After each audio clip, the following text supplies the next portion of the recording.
So we were talking about some commercially important polymer. सबसे पहले हमने पॉली ओलेफिन से स्टार्ट किया था और मैंने आपको कहा था कि पॉली ओलेफिन्स होते हैं जिसमें कि एल्कीन टाइप का मोनोमर होगा और ऐसे तो उसकी पॉलीमराइजेशन हो रही होगी।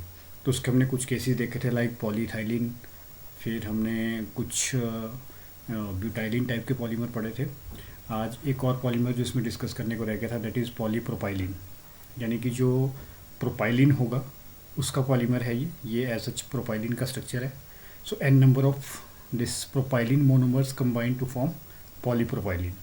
So Ziegler-Natta catalyst is the catalyst involved here, and these are the polymerization conditions which we employ during the synthesis of this polymer polypropylene. अब इसकी ये कुछ प्रॉपर्टीज़ है। मैंने आपको कहा था कि हम सिंथेसिस की बात करेंगे, उसके प्रॉपर्टीज़ की बात करेंगे, देन उसके यूजेस की बात करेंगे। तो ये जो प्रॉपर्टीज़ एंड यूजेस है ये पॉलीमर स्पेसिफिक होते हैं। हर एक पॉलीमर की अपनी कुछ खासियत होती है, कुछ खास प्रॉपर्टीज़ रहती है और उसके हिसाब से उसके कुछ यूजेस भी डिसाइड होते हैं। तो यह सच आपके अपने पढ़ने के लिए मैंने छोड़ा हुआ है। मैं एक जनरल आइडिया आपको दे रहा हूँ इसमें कि ये पॉलीमर कैसे सिंथेसाइज होता है और इसकी कुछ खास कैरेक्टरिस्टिक्स क्या क्या हो सकती हैं। सो आफ्टर डिस्कसिंग पॉलीओलेफिन्स अब हम नेक्स्ट टॉपिक पे आएंगे, पॉलीस्टाइरिन। और जैसा मैंने आपको पहले कहा कि स्टाइरिन का जो पॉलीमर होगा that is polystyrene. It means इस केस में जो मोनोमर होने वाला है वो स्टाइरिन होने वाला है। This is the styrene unit और इसकी रिपीटिंग या रिपीटिशन से जो पॉलीमर बनेगा दैट इज़ कॉल्ड पॉलीस्टाइरिन। तो यहाँ पे एक जनरल वे ऑफ सिंथेसिस बताया हुआ है कि पॉलीस्टाइरिन की सिंथेसिस कैसे होती है। उससे पहले आप देख रहे हैं कि पॉलीस्टाइरिन का जो मोनोमर है जिसको हम स्टाइरिन कह रहे हैं, तो उसकी सिंथेसिस कैसे हो रही है। इसकी सिंथेसिस हो रही है बेंजीन और इथाइलिन के कम्बिनेशन से, क्योंकि आपको पता है कि पॉलीमराइजेशन के लिए कुछ ऐसी फंक्शनलिटी हमें चाहिए जहाँ से पॉसिबल हो उसकी एक पॉलीमेरिक चेन डिड्यूस करना।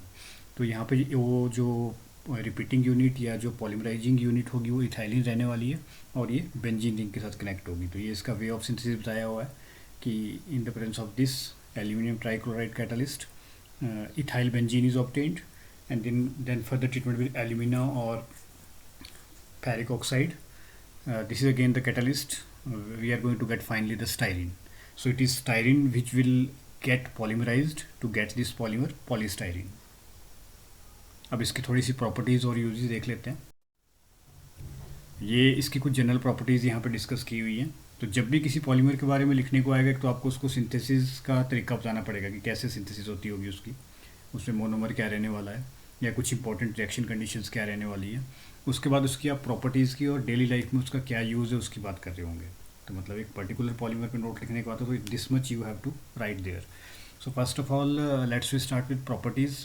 इसमें लिखा है it is transparent low density polymer and it have very low moisture absorptivity, यानी मॉइस्चर को एब्जॉर्ब नहीं करता है ये।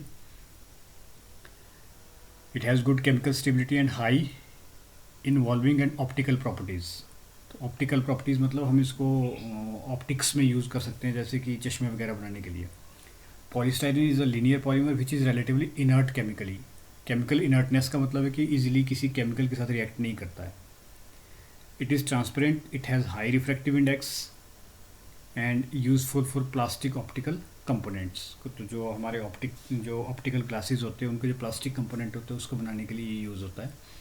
It is good electric insulator and has high tensile strength. Good electrical insulator का आपको पता है कि फिर इलेक्ट्रिसिटी को इतनी इजीली कंडक्ट नहीं करता होगा, तो इंसुलेशन के लिए यूज़ हो सकता है। हाई टेंजाइल स्ट्रेंथ, और टेंजाइल स्ट्रेंथ हमने पॉलीमर की प्रॉपर्टी पढ़ ली है जब हम पॉलीमर प्रॉपर्टीज़ पढ़ रहे थे। तो इसकी जो टेंजाइल स्ट्रेंथ होती है वो हाई होती है। बाकी आप एक दो चीज़ें और यहाँ से ऐड कर सकते हैं, like it has been written that its two major mechanical defects are its brittleness and low heat distortion temperature, that is softening temperature. अब इसकी थोड़ी डिसएडवांटेज भी यहाँ पे आ गई कि एक तो ब्रिटल होता है, मतलब इजीली ब्रेक डाउन कर जाता है, और दूसरा 100 डिग्री के आसपास जाते जाते ये सॉफ्टनिंग होनी शुरू हो जाती है इसकी। तो आर्टिकल हमारे ऐसा यूज़फुल नहीं रहेंगे इस टेम्परेचर के आसपास। सो this is in properties. Now talking about uses, it is used for injection molding of articles such as combs, toys, radio, TV and refrigerator parts. High impact strength polystyrene made by compounding polystyrene with butadiene. इसके बारे में हम आगे बात करने वाले हैं। जो स्टाइरिन के कोपॉलीमर हम अगला टॉपिक पढ़ेंगे, उसमें आप देखेंगे कि पॉलीस्टाइरिन को अगर हम ब्यूटाडाइन के साथ कंबाइन करते हैं तो एक अलग तरह का पॉलीमर बनता है जो कंपेरेटिवली ज़्यादा बेटर होता है सिंपल पॉलीस्टाइरिन से। It has good electrical properties thus it is use not, इसमें थोड़ा गलत लिखा है इन्होंने, यहाँ पे आना चाहिए it has good electrical insulation properties, therefore it is use for insulation of electrical goods या electrical current. So this is in polystyrene.